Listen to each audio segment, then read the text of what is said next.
If I owned these mics, I'd give you one to drop right now. No, it was harsh. I watched the series before recording. I didn't watch it before auditioning, strangely enough. Like, I auditioned for it, and it was like, everyone keeps talking about the show. I should probably watch a couple episodes. And so I noticed it was on Netflix, and I'm like, all right, cool. I'll sit down and watch the first couple episodes, get a feel for it. Cut to 9 hours later, I've marathoned the whole thing one Sunday, and I'm on my couch wrapped up, like, going, this is so good. This is so bleak. This is so good. But yeah, I was not expecting the squad to get wiped that quickly, that abruptly, that violently. Which I should have at that point. Like, the show wasn't a surprise. It's been the theme since the beginning, but it's just so harsh. And then going back and recording it after knowing what's coming, it made it even harder because now I had more of a connection with the characters. And then since then, doing conventions with Caitlin Glass, and we've had to sign a lot of Levi X Petra artwork, and they kind of, and they elaborated on like the letter from her father in the recent series. And so there's even more to that connection. So when they aired it finally on Cartoon Network for Adult Swim, me and Caitlin were at a convention together. We watched it that night at the convention, and the whole room was just tears. Oh, it was so sad. See, I guess you could say I was petrified. Thank you. I guess you could say that, maybe. I haven't slept. Yusa, with the meeting. You've heard of the crossover between Marvel and Attack on Titan? Yes, I have heard about that. And Is it true? Oh, it's true. They have art and everything. Like, it's confirmed by the heads of Marvel. What I wanted to know is it confirmed that, like, you know, non-Titan characters would be included, like, you know, Mikasa, Levi, or it's just Titan forms? Because, I mean, right now they're just drawing them, but Yeah, I haven't seen in any of the you could say the scripts or manuscripts that it shows any of the characters. Like I said, Mikasa, Levi, just see Titans. Yeah, I haven't heard anything on it. All I've seen and know about it is what I've seen on Twitter. And I'm always like, huh. Well, technically, knowing what the Marvel Universe has faced in the past, this is going to be a short run. Like, yeah, it's a tough fight for humanity, which is, you know, when the technology is essentially set back largely to, you know, Victorian era cannons and, you know, horse-drawn carts and stuff like that. Like the ODM gear is pretty much what they have. It's the most technologically advanced.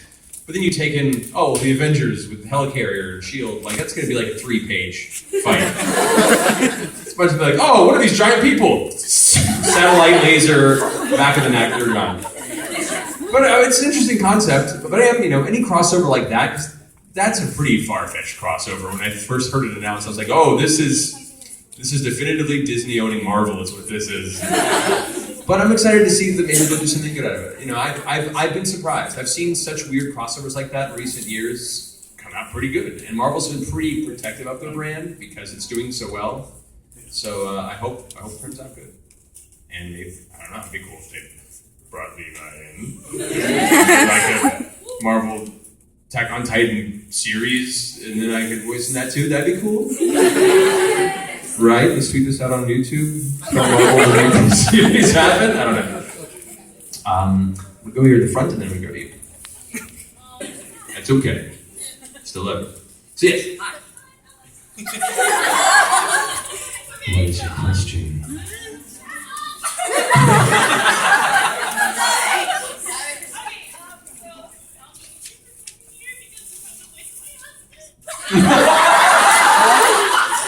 Thank you for having me.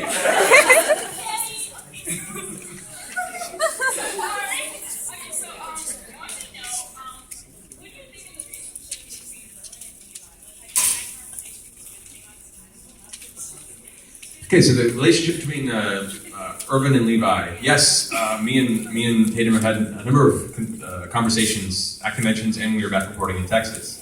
Because he also wrote a lot of the episodes for Titan as well. And it's one of my favorite dynamics I'm looking forward to seeing in the Levi No Regrets backstory and in the future of the series, because it's just this interesting respect between the two of them. There is this connection they have that is borderline relationship in the way that they are their own tight-knit circle that nobody else can possibly breach, and everyone else recognizes that. So they are this kind of distant, cold unit that everyone kind of fears but respects. And within that unit, the only other person that Levi really respects is Irvin, and respects him to a T, even to the point where he's like, what you're doing is wrong, but I trust you implicitly to know what you're doing, so I'm going to go along with it, even if what I see you're doing, I don't agree with.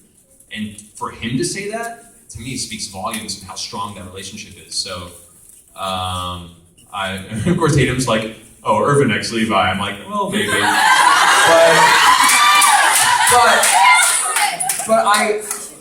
But I'm more of a picture person for that relationship, and I think the relationship between Irvin and Levi is very much like a war bond. You know, two people who have been through war together and have seen some stuff, and that no one else would understand. So that's kind of what keeps them in that same camp of almost protecting everyone else from the knowledge they have. And I'm really curious to see how that plays out. I like it a lot. Thank you. All right, I'm starting to get some questions. I was 34, just a question. I found that out early on, because before we started recording, that was information that they had at Funimation. And it's interesting, because in the artwork, in the comics, in the manga, as well as later in the series when the animators had kind of really found their groove, he looks older, and he kind of fits that a little more. In his early appearances in the series, he looks young. You know, he looks like in his early 20s, which is kind of that interesting shift. But at the same time, I have a lot of friends who are smaller and look super young and are much older. One of my good friends, Jason Marsden, is a longtime voice actor. He was in Goof Troop, and he's voiced a billion things. But he's a tiny guy, and he looks 15 years younger than he actually is. And then I know people that are that way and you wouldn't expect the way they talk and present themselves. So it was really interesting to kind of play that aspect of him, where he looks young, but he has this history and this little bit of weathered, for lack of a better term, indifference about the world because of the things he's seen. And so it's cool to see a character that looks that young, played much more mature and much more world-weary. So it wasn't so much a surprise. So this is why it was funny when it was a surprise to everyone else. I was like, yeah, that's right. He's older than me. Doesn't happen often. How old am I? I'm a ripe old age of 32. Wow. Yeah, 2 years off. In 2 more years, I'll be as old as Lee. Because they don't age. Technically. You say with the green, the line. Okay. Look around here, Aaron. Look at all these big ass trees. Which, the funny story, wasn't in the original English translation, which they got from Japan. So the translation from Japan came over, and it was another line, basically same akin to like, look around you, Aaron. Don't you notice there's a forest surrounding us? It was very literal.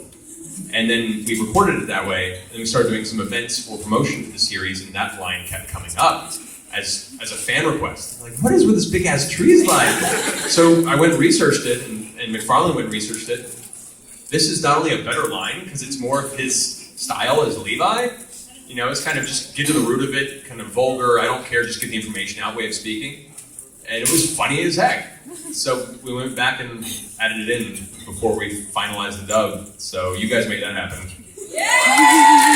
And what do I think about Aaron X Levi? Personally, I think Levi's relationship with Aaron is that of utility. Currently, he sees Aaron as something to be used, as a tool for this conflict with the Titans. Down the road, I guess we'll see if that develops more. I think as the series gets towards the end of the first season, he begins to see more of himself a little bit, I guess, in Aaron, and that's why he becomes a little more protective. But I think primarily, after years and years of this almost futile goal of defeating the Titans, this is, in his eyes, the first real step they have towards achieving some sort of substance in this battle. And so I think it's less of a personal investment at the moment and more of a professional investment. But I'm curious to see where it goes from there. And as far as any like relationship with Levi, that sure, if that's your thing. I think the relationship right now is really professional. But who knows?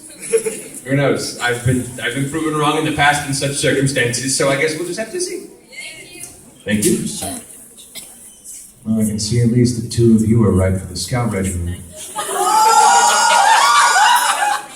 Well, Why don't you guys go out on your own? Do a little family shot. I think you can prove yourself. Crossover. Good luck.